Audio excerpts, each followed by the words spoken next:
தமிழகத்திலிருந்து பல்வேறு அரசியல் கட்சிகளின் தலைவர்களும் குறிப்பாக அமைச்சர் பெருமக்களும் பங்கேற்க இருக்கிறார்கள்.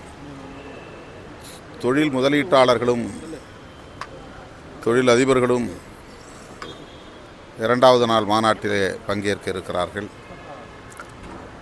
மலேசிய மாநாடு தமிழ் உலகமெங்கும் அழகுற ஒட்டுமொத்த தமிழ் மக்களின் பங்கேற்போடு வெற்றிகரமாக நடைபெற உள்ளது.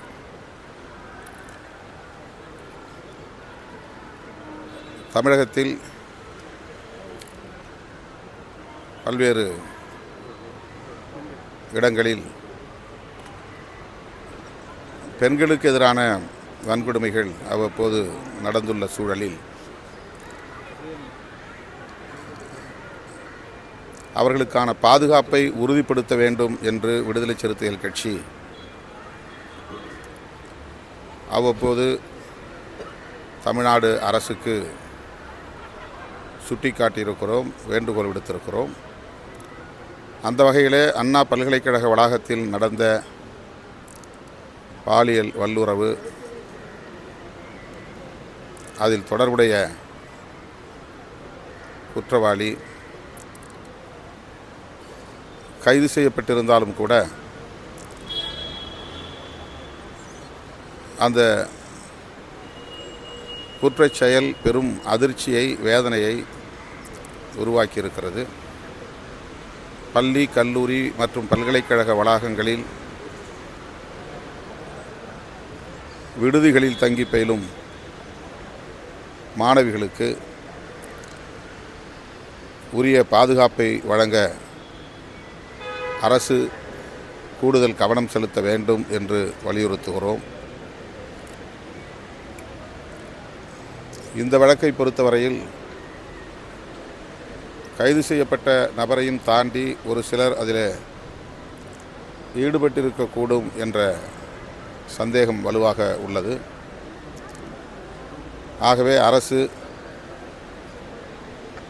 குறிப்பாக காவல்துறை, நேர்மையான முறையிலே புலன் விசாரணை நடத்தி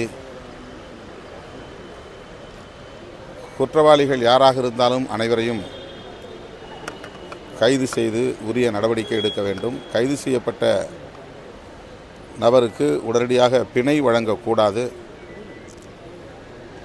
அவரை சிறையில் வைத்தபடியே புலன் விசாரணையை முடித்து குற்றப்பத்திரிகையை தாக்கல் செய்து வழக்கு விசாரணையையும் முடித்து தண்டனை வழங்க வேண்டும் என்று விடுதலை சிறுத்தைகள் கட்சி வலியுறுத்துகிறது. குறிப்பாக யார் அந்த சாருன்னு எதிர்கட்சியினர்லாம் நிறைய இல்லை, அதை தான் சொன்னேன். அந்த மாதிரி ஒரு சந்தேகம் இருப்பதனால்தான் நேர்மையான புலன் விசாரணை தேவை. குற்றத்தில் ஈடுபட்டவர்கள் யாராக இருந்தாலும் அவர்கள் அனைவரும் கைது செய்யப்பட வேண்டும் என்று மீண்டும் வலியுறுத்துகிறது. அனுமதி வழங்காமல் இருக்காங்க, அதனால பிரச்சனைகள் ஏற்படுது. அதை எப்படி பார்க்குறீங்க? இன்னைக்கு பாமகவுடைய போராட்டத்துக்கு அனுமதி பல்வேறு இயக்கங்களுக்கு வழங்கப்பட்டு போராட்டங்களும் நடந்திருக்கின்றன. முற்றாக அனுமதி மறுக்கப்படவில்லை. இதே பிரச்சனைக்கு பலர் பல்வேறு இடங்களில் போராட்டங்களை நடத்தியிருக்கிறார்கள்.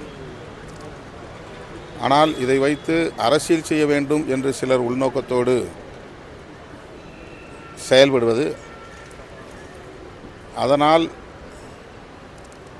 அரசு அதற்கு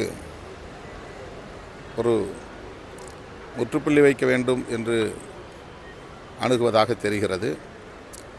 எதுவாக இருந்தாலும் எதிர்க்கட்சிகளுக்கு போராடுவதற்குரிய வாய்ப்பை வழங்க வேண்டும், அனுமதி வழங்க வேண்டும் என்பதுதான் விடுதலை சிறுத்தைகளின் வேண்டுகோள். நேற்றைய தினம் புத்தாண்டு வாழ்த்துக்கள் தெரிவிக்க விஜயோடைய புகைப்படம் அடங்கிய தாவேகாவினர் போஸ்டர் விட்டுருக்காங்க. அது காவல்துறை அனுமதி மறுப்பு தெரிவிச்சிருக்காங்க. எப்படி பார்க்குறீங்க? அனுமதி மறுத்து அதை பறிமுதல் பண்ணியிருக்காங்க. எல்லா போஸ்டரையும் கிழிச்சிருக்காங்க. அது இல்லை, அந்த கவர்னருக்கு கொடுத்த அறிக்கையை துண்டறிக்கையாக கொடுக்கும்போது பர்மிஷன் இல்லாமல் கொடுக்காதீங்கன்னு சொல்லியிருக்காங்க.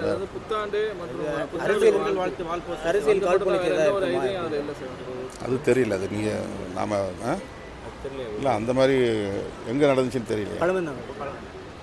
அது மாதிரி நடக்கக்கூடாது. பாதகம் செய்பவரை கண்டால் நாம் பயம் கொள்ளலாகாது பாப்பா. மோதி மிதித்து விடு பாப்பா, அவர் முகத்தில் உமிழ்ந்து விடு பாப்பா.